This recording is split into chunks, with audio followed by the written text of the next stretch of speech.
Think you've uncovered every dark corner of horror cinema? Think again. Some films don't scream. They whisper into the void, into obscurity, into vaults locked tighter than your memory. They appeared in a handful of theaters or late-night VHS aisles, then vanished. No press, no encore, no explanation. You won't find them on streaming platforms. You won't stumble across a remastered Blu-ray. These aren't cult classics, they're cultural ghosts. Films that didn't fail, but were perhaps never meant to be found again. Why were they buried? Was it poor marketing or something more deliberate? Stories circulate about directors who demanded their films be destroyed, about prints that disappeared without trace, about test screenings that ended in silence. Today, we unseal that vault. From haunted reels to cursed productions, these are 15 horror films that surfaced quietly and then dissolved into myth. Not forgotten because they were bad, but because someone didn't want them remembered. Let's step into the shadows of the unseen. Hasson, the amusement park, 1973. A disoriented elderly man enters an amusement park.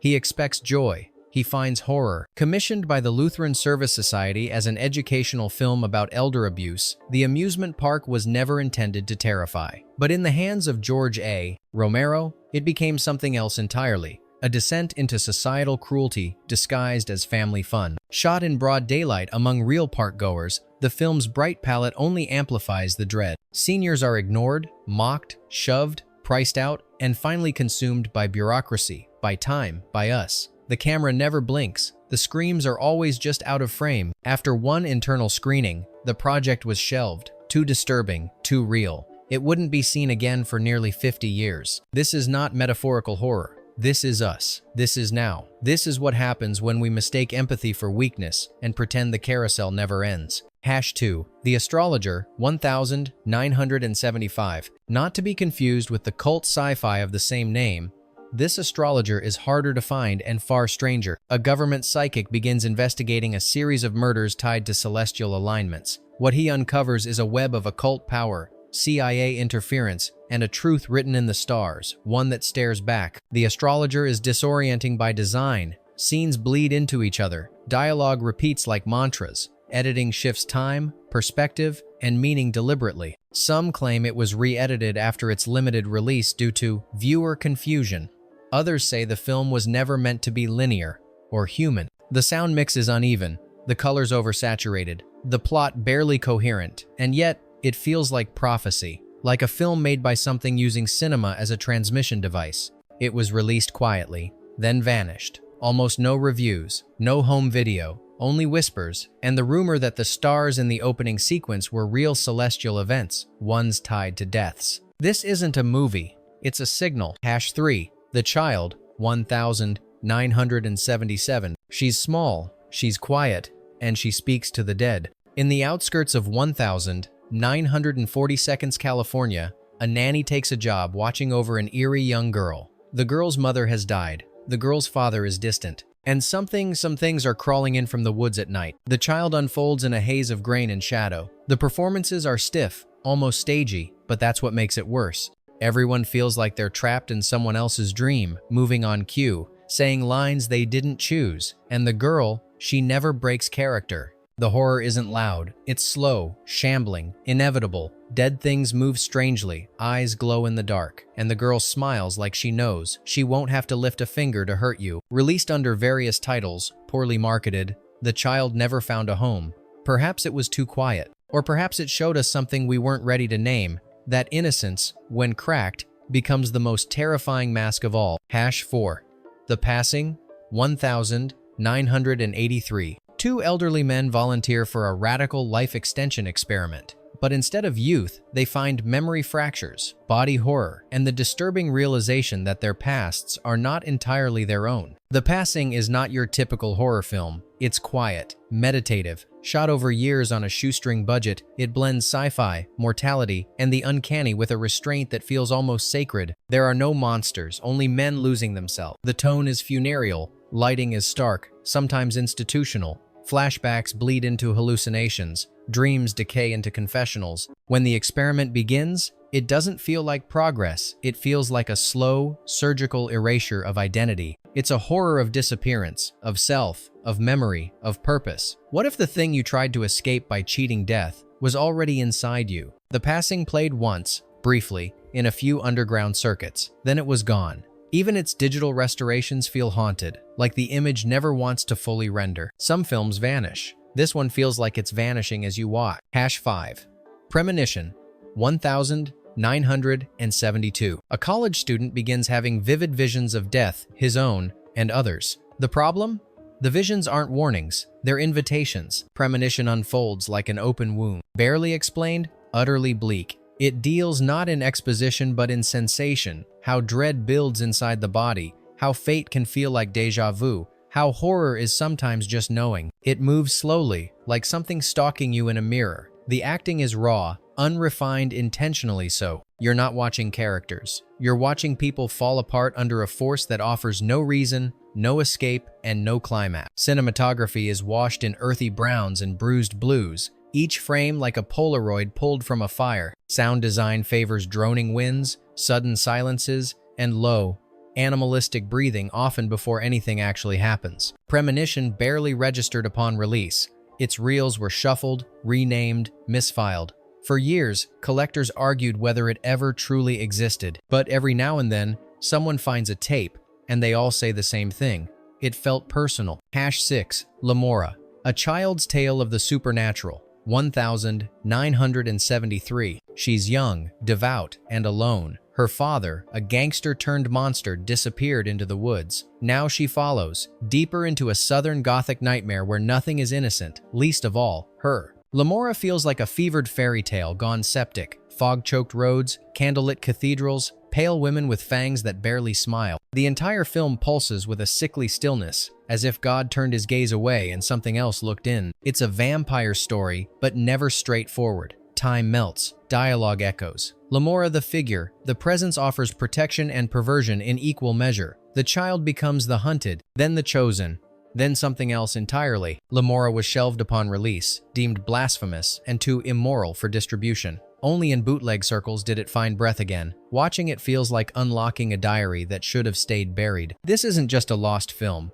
It's a spell never meant to be spoken twice. #7. Messiah of Evil, 1973. In a seaside town swallowed by moonlight, the locals stop blinking. They stare too long, they speak too softly, and they're all waiting for something beneath the waves. Messiah of Evil is visual poetry wrapped in rot. A woman searches for her missing father and instead uncovers a slow infection of the soul. The town is beautifully dead. Neon supermarkets lit like morgues, art galleries echoing with blood, and churches that preach nothing. The film moves like a dream you're not sure you want to remember. Its horror lies in gestures, the way someone eats raw meat in public, or how crowds gather with perfect silence. It doesn't build, it lingers. Infects. There are sequences here, one in a movie theater, another in a grocery aisle, that belong in the canon of true nightmare logic. And yet, Messiah of Evil was almost lost. Poor distribution, no advertising, a title forgotten in the tide of louder film. But if you listen closely, you can still hear it whispering through the static of forgotten reels. Hashite. Don't Go in the House, 1979. His mother burned him for thinking dirty thoughts. Now he's grown and the basement is full of flame-proof chains. He invites women home, politely. They never leave. Don't Go in the House is a psychological inferno, not just about murder, but about damage passed down like inheritance. The protagonist isn't a slasher villain, he's a furnace of unresolved trauma, and the film never lets you look away from the embers. The kills are brutal, but static. No dramatic music, no camera shake, just heat, screams, and silence. The horror here isn't suspense, it's inevitability. The sense that this fire has been waiting to burn for years. Released with minimal promotion, it was quickly banned in several countries. The few who saw it in theaters left disturbed, not because of what they saw, but because of how quiet it all was. Sometimes, the house isn't haunted. Sometimes, it's just waiting for the match. #9. Deathbed, The Bed That Eats, 1977. A four-poster bed, forgotten in an abandoned manor, quietly digests its victims. Not metaphorically, literally. Flesh, bone, soul, it swallows them all, without a sound. Yes, the title is absurd, but Deathbed is not a joke. It plays like a fevered hallucination, dreamlike voiceovers, ghostly narrators trapped behind walls, and a sentient piece of furniture that exudes dread more than gore. Shot on 16mm with a budget scraped together from shadows, the film feels like it was never meant to be seen. lighting shifts without reason, edits stutter, time loops, and yet its surreal tone is hypnotic, like watching someone confess a nightmare they barely survived. The movie sat unreleased for years, lost in legal limbo and decaying film stock. Only whispers of its existence kept it alive until a battered print resurfaced decades later. A horror film so strange, it was nearly eaten by the void it created. Hassone 0, The Witch Who Came from the Sea, 1976. She walks along the California shore, her voice honeyed, her memories sharp. But not all of them are hers, and when the blood begins to spill, she swears she's only setting things right. The Witch Who Came from the Sea is not the film its title suggests. There are no witches in the traditional sense, just a woman, fractured by trauma, wrapped in sun-bleached dreams and TV static. The horror here is internal, violent, erotic, and deeply uncomfortable. The film cuts between pastel beachscapes and brutal murders with disorienting grace. Nothing is ever fully explained. Everything is submerged beneath symbolism, repression, and ache. Actress Millie Perkins gives a performance too raw for comfort, every word laced with seduction and sorrow. Censorship nearly drowned this film. It was caught in the UK, Video Nasty Panic, slapped with bans and cut reels. But even in its surviving form, it radiates unease. To watch it is to wonder what was taken out and what was never meant to be seen in the first place. Hassone.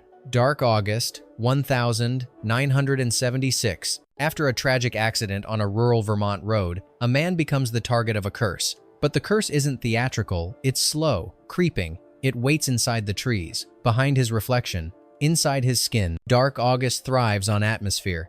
There are no jump scares, only long silences and subtle shifts, shadows where there shouldn't be, feelings that don't belong. The protagonist's descent isn't overt. He frays at the edges, like film burning in reverse. Shot with grainy natural light and heavy use of location sound, it feels less like a movie and more like a found diary of someone unraveling. The local witch character, earthy and unreadable, becomes both guide and question mark.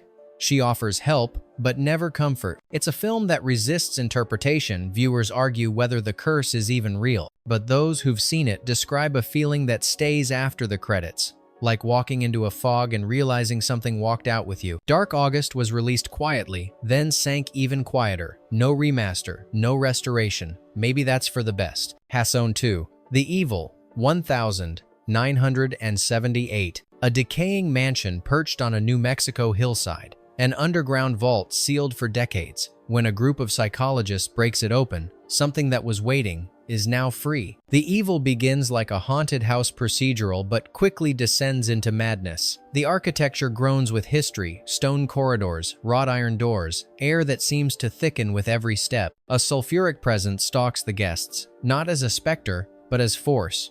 Invasive, intelligent, cruel. The film was marketed as a typical possession flick, but it doesn't follow the rules. The Evil here isn't content to haunt it.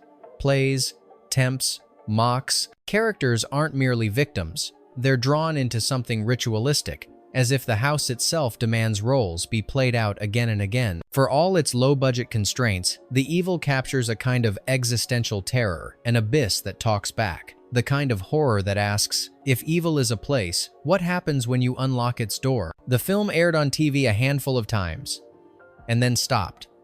Some prints degrade, some never made it out of vaults. A movie about opening the wrong door that seems to have shut itself for good. Hassone 3, Ruby, 1977. She was a mobster's mole once. Now Ruby runs a drive-in theater in the Florida swamps. But the dead have a way of calling home, especially when the projector starts rolling. Ruby is drenched in Southern Gothic decay. Blood-soaked memories seep into the screen as Ruby's daughter, silent and telepathic, begins to unravel. Lights flicker, specters linger, and then the reel clicks, revealing more than just a forgotten film. What begins as a 1,950 seconds ghost story veers hard into telekinesis, possession, and the rage of the unliving. The atmosphere is thick with mildew and nostalgia, like old film stock gone moldy. Piper Laurie's performance turns melodrama into menace, each line delivered like a seance. Ruby feels cursed in its construction, disjointed edits, rumors of studio interference, and an alternate ending lost to time. Maybe that's why it never caught on. Or maybe something wanted it buried. And still, sometimes the static between channels feels like her whisper. Hassone 4, The Severed Arm, 1980. 973. Buried alive by mistake, a man is forced to endure unthinkable horror. Years later, the friends who left him there begin receiving packages. Cold, bloody, severed. The severed arm wastes no time setting up its primal fear: isolation, dismemberment, guilt. The premise is simple, but the execution is unnerving. Stark lighting, heavy silences, and close-up shots of sweaty paranoia make every moment drip with discomfort. The killer is never just the killer. The film suggests something rotten among the survivors, something worse than revenge, something feeding off the guilt itself. For a movie with such a grindhouse-sounding title, it's remarkably restrained. No flashy gore, just dread, pacing like a predator, and a sense that the true horror isn't in what they did but what they were willing to do to survive. This is the kind of movie that disappears because no one wants to look at what it's actually saying. Hasson 5. Nightmare in Blood, 1978. In a fog-drenched San Francisco theater, a horror film convention becomes far too literal when guests begin vanishing. The host, a silent figure with a love for B-movies and a thirst that feels all too real. Nightmare in Blood plays like a tribute to classic monster flicks until the tribute turns twisted. A washed-up horror actor, an underground network of vampire hunters, and a theater that feels more like a tomb combine in a story that feels both familiar and utterly off-kilter. The low-budget grit only adds to the surreal atmosphere, like watching someone else's nightmare bleed into your own. What's most unsettling is how Nightmare in Blood seems to know it's being watched, breaking the fourth wall, not with dialogue, but with dread. The final act spirals into something disorienting, almost self-aware, and then it ends. Released barely, screened rarely, remembered faintly. A film about monsters that perhaps revealed too much about the real ones behind the curtain. Bonus pick. Before we wrap, here are 3 more horror films you need to add to your list. But let's be honest, this one you probably can't find. And if you do, watch it alone. The Intruder, 1975. A man checks into a crumbling boarding house. No one else seems to be there, at least no one visible. Shot on faded Super 8, The Intruder is a Canadian ghost story that plays like a sleep paralysis hallucination. The camera rarely moves, rooms feel still but not empty, doors open slower than they should, clocks tick out of sync, and every footstep feels one beat too close. There is no gore, no music, just a man, a hallway, and something that waits outside the frame. Whispers creep in under the dialogue, sometimes reversed, sometimes in children's voices. They say it's the real degrading. Others disagree. What little is known of The Intruder comes from collectors' forums and secondhand screenings. No studio has claimed it. No director has stepped forward. It is referenced in film zines from the 80 seconds, but always vaguely, as if afraid to name it directly. The final scene, never confirmed, only described allegedly, cuts to black mid-breath. Some say the film itself is cursed. Others say it was an art experiment gone wrong.